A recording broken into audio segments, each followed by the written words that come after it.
दोस्तों, कैसे हैं आप सभी। मैं डॉक्टर अनव्यास फिर से अपने YouTube चैनल पर आप सभी का स्वागत कर रहा हूं और आशा कर रहा हूं सभी ठीक है, मस्त एंजॉय कर रहे हैं। इंटरनेशनल ट्रेड लॉ के सब्जेक्ट पे मैं आ गया हूं। अंतिम प्रहार की सीरीज चालू हो गई है। 14 क्वेश्चन की सीरीज होने वाली है। इस सब्जेक्ट में आपको बहुत सारी बातें ध्यान रखनी। पहला तो ये थ्योरेटिकल एस्पेक्ट का पेपर है, बहुत लेंदी पेपर में से एक माना जाता है। इसमें लेंदी इन द सेंस थोड़ा सा इसकी जो लैंग्वेज है, जैसे हमारी बुक के अंदर तो थोड़ी मैंने सिंपल करने की कोशिश करी, लेकिन फिर भी ये लॉ है।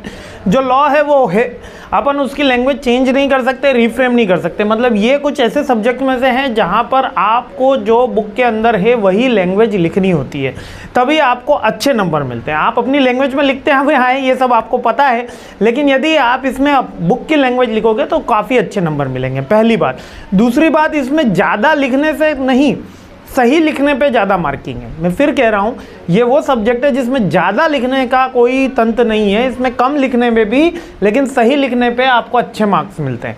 ठीक है, तो इसमें यह मत समझेगा कि खूब भर भर के लेंदी है तो भर भर के थ्योरी नहीं। लेंदी का मतलब इसकी जो लैंग्वेज है वो टफ है यहाँ पर। ठीक है, तो पहला क्वेश्चन शुरू करते हैं।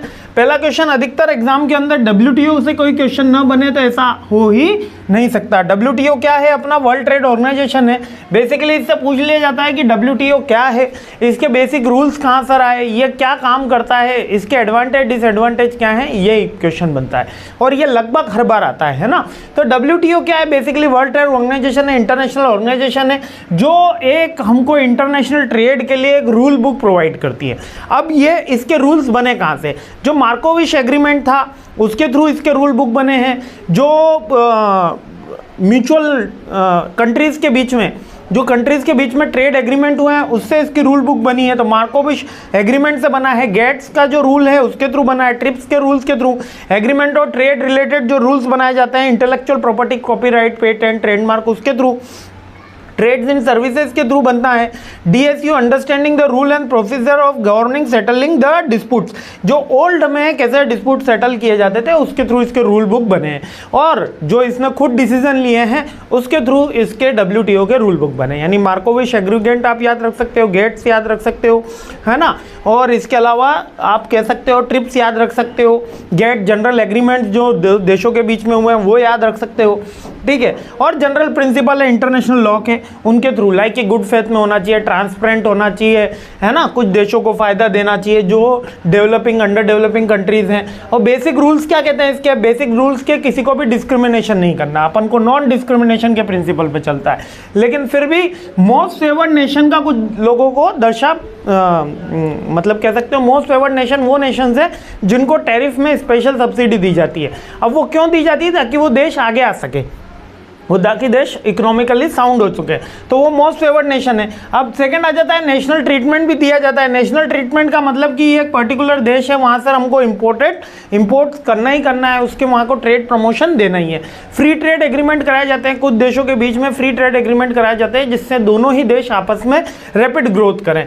ठीक है, जो दोनों ही मतलब डेवलपिंग है तो उन दोनों के बीच में अगर टैरिफ घटा दिया जाए तो फ्री ट्रेड हो जाता है। ठीक है, मतलब फ्री ट्रेड का मतलब आपको इस तरीके से लेना है। प्रिडिक्टेबिलिटी का मतलब बाइंडिंग कर दिया और ट्रांसपेरेंस कर दिया। यानी कि when countries negotiate tariff reduction with bind, these tariffs are meaning they promise not to raise। यानी कि आपने बोल दिया कि हम 5 साल तक 20% से ज़्यादा टैरिफ नहीं बढ़ाएंगे, ये बाइंड कर देने से। इससे क्या होता है? आपकी ट्रेड प्रैक्टिस और प्रमोट होती है, एक एश्योरेंस रहता है इन्वेस्टर के पास में कि इससे ज़्यादा नहीं बढ़ेगा, मेरा मार्जिन रहेगा तो मैं ट्रेड करता हूँ। ट्रांसपेरेंस बनाना, हर देश के लिए जो थे फ्रॉडुलेंट एक्टिविटी उनको रोकना और सारे देशों को एक साथ अधिकार प्रोवाइड करना, ये इसके मतलब रूल बुक बनाने के बेसिक फंडे। मतलब WTO है क्या? WTO में एक रूल बुक बनाई जाती है जिससे पूरा वर्ल्ड क्या करता है? ट्रेड करता है, व्यापार करता है।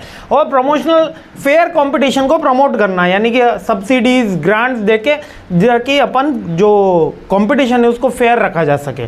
ठीक है, इसके अलावा जो डेवलपिंग कंट्रीज हैं, इकोनॉमिक रिफॉर्म हो रहे हैं, इनको डेवलप करना, इनको आगे बढ़ाना और डेवलपिंग कंट्रीज में सब्सिडीज देके, ग्रांट देके, लोन देके इनको हेल्प करना। और डिस्प्यूट सेटलमेंट का काम भी WTO का ही होता है। अगर कोई क्वेरी होती है, जैसे कि मान लेते हैं मैं यहाँ से अमेरिका के किसी बंदे के साथ ट्रेड करता हूँ और उसको प्रोडक्ट पहुँचाने के बाद वो मेरे को पैसा नहीं पहुँचा रहा है, तो मैं WTO में उसकी कंप्लेन कर सकता हूँ। ये वर्ल्ड ट्रेड ऑर्गेनाइजेशन, क्या मैं इंडिविजुअल लेवल पे या कंपनी लेवल पे, ऑर्गेनाइजेशन लेवल पे मैं आपको समझा रहा हूँ, ठीक है। उसके वैसे भी बहुत सारी संस्थाएं हैं, लेकिन हम वहाँ पे भी उसकी कंप्लेन कर सकते हैं। जैसे कि WTO में इंडिया ने बासमती चावल लेके अपनी कंप्लेन करी थी कि पाकिस्तान ने भी अपने GI टैग लगा के बासमती चावल बेचना शुरू कर दिया।